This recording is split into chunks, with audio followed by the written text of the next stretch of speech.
완벽한 존재는 없습니다. 메타인지가 필요합니다. 무엇이 강하고 무엇이 약점인지를 정확하게 아는 거죠. 지피지기면 백전백승인 거죠. 베르킨케도릭스가 카이사르의 적수로 등장한 이유는 자신의 약점과 갈리아의 약점과 장점을 분명히 알고 있었고 적인 카이사르의 장단점을 파악한 상태이기 때문입니다. 지속적으로 갈리아의 단합을 부르짖고 있습니다. 아직 모든 갈리아가 뭉치지는 않고 있습니다. 그래도 상당히 많은 퍼센트가 합류하고 있는 상황입니다. 하지만 아직 부족하다고 생각합니다. 왜냐하면 카이사르 군대의 회전 능력은 출중하기 때문입니다. 같은 숫자로 붙어서는 결코 이길 수 없다는 것을 수차례 전투를 통해서 확인을 간접적으로 한 상태입니다. 지속적으로 늘려야만 되는 상황인 거죠. 우연인지 운인지 실력인지는 알 수 없습니다만 게르고비아 전투 이후에 병사에게 했던 연설에서 패배임을 확인할 수 있습니다. 퇴각 신호를 듣지 못하고 성벽까지 돌진했던 병사들 중 700여 명이 사망했습니다. 심지어 전투의 핵심이라고 할 수 있는 백인대장, 중대장급 46명도 사망을 한 상태입니다. 12개 군단을 이끌고 있는 카이사르, 1개 군단의 백인대장이 30명입니다. 물론 이 전투는 카이사르의 상황 판단에 의해서 이루어진 겁니다. 게르고비아가 아바리쿰과 다르다는 것을 인식한 거죠. 아바리쿰에서는 토목공사를 해야 될 폭도 굉장히 적었고 방해하는 베르킨케도릭스 부대의 인원도 상대적으로 많지 않았습니다. 게르고비아의 경우에는 토목공사 양이 엄청나다는 것을 카이사르는 인식을 합니다. 하지만 부장인 라비에누스에게 군대의 절반가량을 띄워준 상태였기 때문에 토목공사를 시작할 엄두조차 못 냈다라는 것이 좀 더 맞지 않나 싶습니다.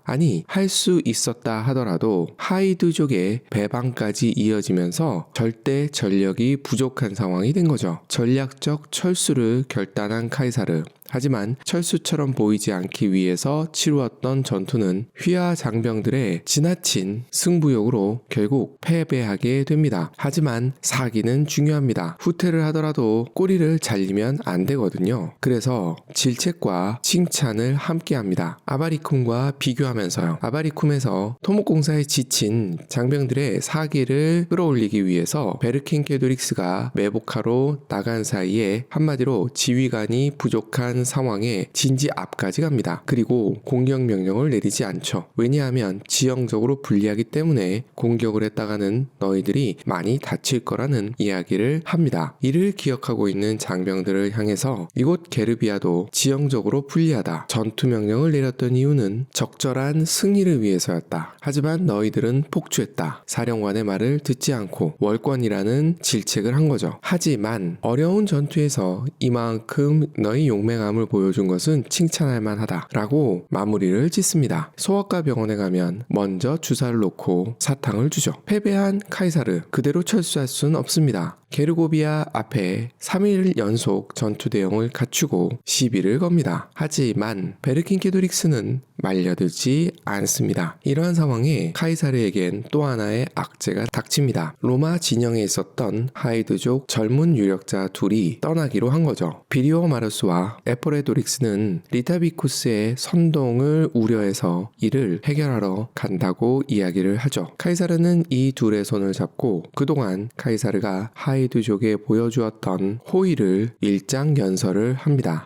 간결하게 쓸 겁니다. 카이사르 성격이 그러하니까요. 이 두 하이드족 젊은 유력자는 기회주의자일까요? 아니면 민족주의자일까요? 상황 판단 능력도 갖추고 있었을 겁니다. 카이사르는 패배를 했고 소문은 갈리아 전역으로 퍼지고 있습니다. 갈리아에 있는 더 많은 부족들이 반로마파의 깃발 아래 모이겠죠. 이러한 상황 속에서 자신이 속한 하이드족은 어떠한 길을 선택해야 될까를 고민했을 겁니다. 물론 자신의 이익도 전혀 고려하지 않진 않았을 겁니다. 이렇게 떠난 두 젊은이는 카이사르의 군수품과 갈리아 부족들에게서 넘겨받은 인질들이 모여있는 노비오 두눔에 도착을 합니다. 하이드족의 유력자들이 수령 또는 왕이라 불러야 되겠죠? 콤비톨리 타비스와 함께 비브락테에 모여있다는 사실을 확인합니다. 하이드족의 방향이 어느 정도 결정된 것을 알게 된 거죠. 그리고 결단합니다. 노비오 두눔에 있는 로마 시민들을 죽이고 인질들을 이끌고 하이드족 유력자들이 군사들이 있는 곳으로 향하기로 합니다. 리게르 강이 흐르고 있었는데 이 강을 건너오지 못하도록 끊을 수 있는 다리는 끊어놓습니다. 리게르 강은 강의 수위가 높기 때문에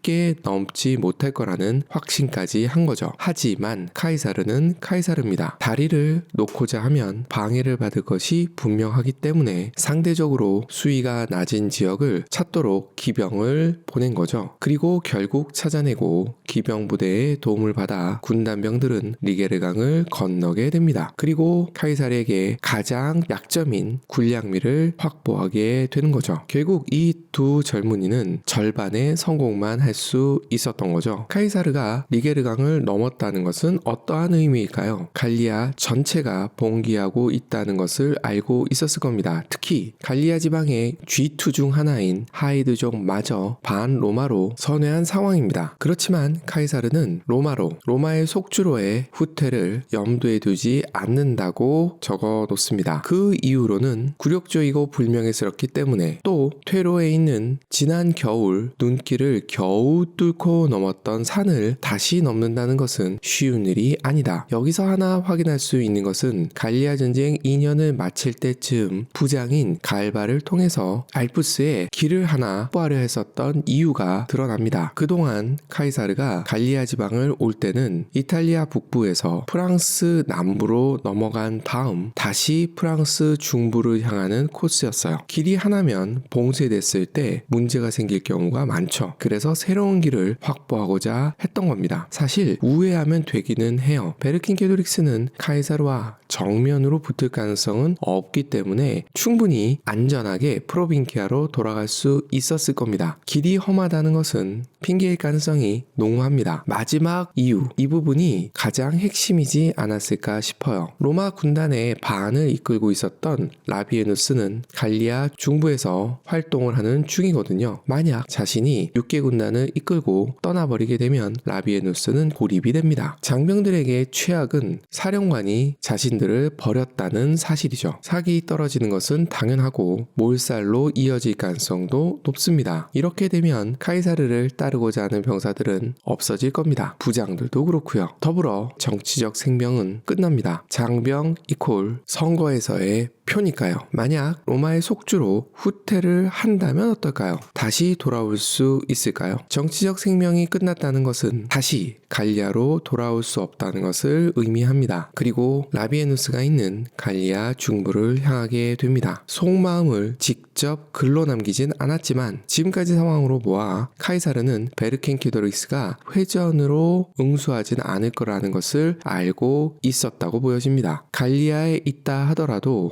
식량 문제만 해결할 수 있다면 큰 문제가 되지 않을 수도 있다고 판단했을 수 있습니다. 단 갈리아 전체가 뭉쳤을 때 6개 군단만으로는 부족하다고 판단을 한 거죠. 갈리아가 뭉치는 만큼 로마 군단도 뭉쳐서 대응해야 된다고 생각한 것으로 보여집니다. 여기서 잠시 라비에누스가 있는 갈리아 중부로 가보도록 하겠습니다. 라비에누스는 세카니 강을 중심으로 오르내리고 있습니다. 카이사르가 라비에누스에게 군단을 주어서 보낸 이유는 베르킨게토릭스의 깃발 아래 더 많은 갈리아 부족들이 뭉치지 못하게 하기 위함입니다. 후방 교란인 거죠. 대표적인 부족인 세도네스족을 붙잡아 두는 겁니다. 바로 옆에 있는 파리시족도 같은 노선을 취하고 있었기 때문에 한꺼번에 해결하려 하는 거죠. 라비에누스는 아게딘쿰에 군수품을 남기고 신병인 2개 군단을 수비대로 배치합니다. 그리고 세카니 강을 따라 북쪽으로 갑니다. 북쪽이 하류입니다. 루테키아라는 곳에 도착했을 때 갈리아 쪽은 아울레리키족의 카물로게스라는 사람을 중심으로 군대를 형성하고 라비에누스를 맞이합니다. 갈리아 지역은 늪과 숲입니다. 라비에누스는 로마 군단 사령관답게 토목 공사를 시작합니다. 하지만 너무 넓었던 거죠. 늪을 메우는데 실패를 하고 맙니다. 작전을 바꾸게 됩니다. 아게딘쿰과 루테키아 사이에 있는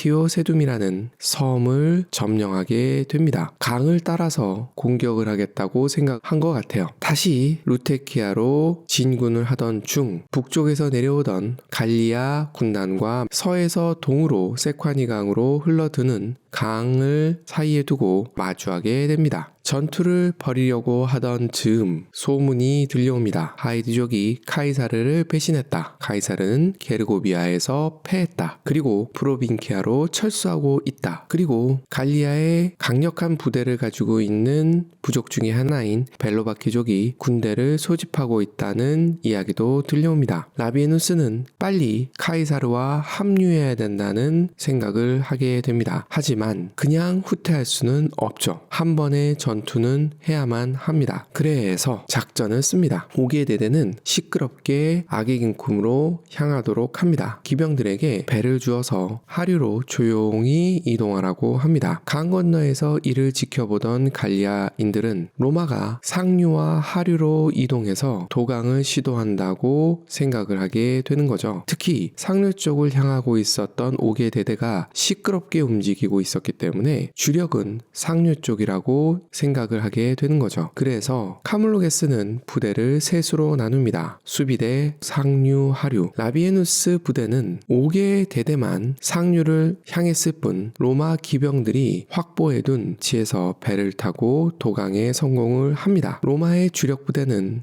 갈리아의 3분의 1과 격돌을 하게 되는 거죠. 특히나 회전에 강한 로마 군단병들은 쉽게 승리를 이끌어냅니다. 이 전투 역시 한니발에게 배웠던 망치와 모루전법이 그대로 적용이 되어 7군단과 12군단이 적을 마주하게 되었는데 7군단은 우세를 보였지만 12군단은 밀리고 있었다고 해요. 하지만 이러한 상황은 도리어 포위전을 하기에 좋은 상황이 됩니다. 갈리아 군대를 전멸 가까이로 몰아갑니다. 그리고 나서 아게긴쿰으로 복귀를 합니다. 그리고 카이사르와 합류하게 됩니다. 이러는 사이 베르킨케도리스 진영에서도 일대 혼란 아닌 혼란이 발생합니다. 베르킨케도리스는 G2의 하나인 아르베리니족 왕이고요. 하이드족 왕이 갈리아 연합군에 합류를 한 거죠. 당연히 자리 싸움이 발생합니다. 하지만 그동안 베르킨케도릭스와 함께했던 다른 갈리아 부족 유력자들은 베르킨케도릭스의 손을 들어줍니다. 하이드족이 상당히 기분이 나빴다고 해요. 하지만 이미 엎질러진 물입니다. 이겨야 그나마 체면치레도 가능하고 G2를 유지할 수 있습니다. 카이사르에게 다행이라고 할 수 있는 것은 레미족과 링고네스족은 움직이지 않았습니다. 지지난 겨울 로마의 겨울철 수경지를 공격하는데 한몫을 톡톡히 했었던 트레비리족도 움직이지 못했습니다. 이유는 강 건너 게르만족들이 공격해온다는 소식을 접했기 때문입니다. 베르킨케도리스는 지속적으로 단결을 호소했습니다. 앞서 말씀드린 3개 부족을 제외한다면 거의 모두 합류했다고 보는 것이 옳을 겁니다. 첫 번째 전략은 후방 교란입니다. 카이사르가 로마로 돌아가게 유도하는 전략일 수도 있고요. 하이드족을 중심으로 한 부대를 가장 최근 로마의 속주로 합병된 알보브로게스 족의 영지를 공격하게 합니다. 또 헬비족 영지로도 군대를 보내게 돼요. 헬비족은 무너졌고요. 알로브로게스족은 선방을 하내게 됩니다. 그리고 로마는 프로빈키아의 25개 대대를 모집하고 수비대로 배치합니다. 결국 베르킨케도릭스의 후방교란 전략은 10% 정도의 성공으로 그치고 맙니다. 이러고 있을 때 라비에누스와 합류한 카이사르는 남하하기 시작합니다. 시오노 나나미는 카이사르가 이 상황에 프로빈키아로 들어갈지 전투를 할지를 고민했다고 하는데 제가 볼 때는 전투를 염두에 두고 있었다는 것이 맞다고 봅니다. 왜냐하면 게르만 기병 용병들을 확보하고 여기에 게르만 경무장 보병도 확보를 했기 때문입니다. 대대적인 전투를 생각하지 않았다면 이렇게까지 할 필요가 있었을까를 생각해 보게 됩니다. 또 하나는 행군 경로입니다. 남쪽을 향하는 것은 프로빈키아를 향하는 것이기도 했지만 또한 하이드족과 아르베니족 영지를 향하는 것이기도 합니다. 카이사르가 남긴 글은 세콰니족 영지를 향했다라고 되어 있는데 세콰니족 영지는 하이드족과 아르베니족 사이에 존재합니다. 갈리아의 G2를 상대로 대승을 이끌므로써 판도를 뒤집을 생각을 했다고 보여집니다. 베르킨케도릭스도 훌륭한 장군입니다. 넓은 평원에서 회전을 해서 카이사르의 군대를 이길 수 있다는 생각은 하지 않았지만 갈리아가 우세한 기병을 활용해서 행군 중인 로마 군단을 기습하게 되면 승산이 있다고 생각을 한 거죠. 그래서 행군 중인 로마 군단의 군수품 부대를 타겟으로 삼기로 결정을 합니다. 군수품을 지키기 위해서 달려와도 좋고 도망가면 그래도 좋고 라고 생각을 한 거죠. 아마도 갈리아 병사들의 특징을 생각한 전략이었던 것 같아요. 그런데 로마 군단병의 행군은 유사시 전투에 바로 투입할 수 있는 대형을 갖추고 움직입니다. 현대전에서도 이러한 모습은 쉽게 발견할 수 있습니다. 갈리아 기병들은 행군 중인 로마 군단병들을 좌우 그리고 앞에서 막아섭니다. 군수품 부대 옆에는 주로 기병들이 있고요. 카이사르는 일단 기병들을 내보내게 됩니다. 로마의 레기온은 진영을 갖췄을 때 파괴력을 가집니다. 그렇기 때문에 적의 기병을 방어하면서 시간을 끌기만 하면 됩니다. 게르만 기병들은 용감하게 갈리아 기병을 물리치면서 베르켄케드릭스의 보병 부대가 있는 곳까지 달려갑니다. 이에 놀란 베르켄케드릭스의 부대는 급히 철수를 하게 됩니다. 이 전투 상황에서 하이드족의 많은 지휘자들이 생포됩니다. 제가 생포에다 강조점을 두는 이유는 카이사르는 다른 부족은 몰라도 하이드족의 병사들과 유력자들은 가급적 생포하려 합니다. 아르베리니족에 대해서도 비슷한 모습을 보여주고요. 갈리아 정복이 끝난 이후 수많은 부족을 하나하나 따로따로 관리하기보다는 G2인 아르베니족과 하이드족을 이용하면 좋겠다는 생각이 깔려 있습니다. 이 두 부족을 앞세워 놓으면 작은 부족들은 그 힘 아래 있을 거고요. 또 두 개의 부족이기 때문에 서로 견제를 할 거라는 것이죠. 이러한 전략은 갈리아 전쟁기를 읽었을 것으로 보여지는 제국주의 시대 유럽인들에게서도 보여집니다. 패전한 베르킨케도릭스 급합니다. 근처에 있었던 만두비족의 알렌시아로 이동합니다.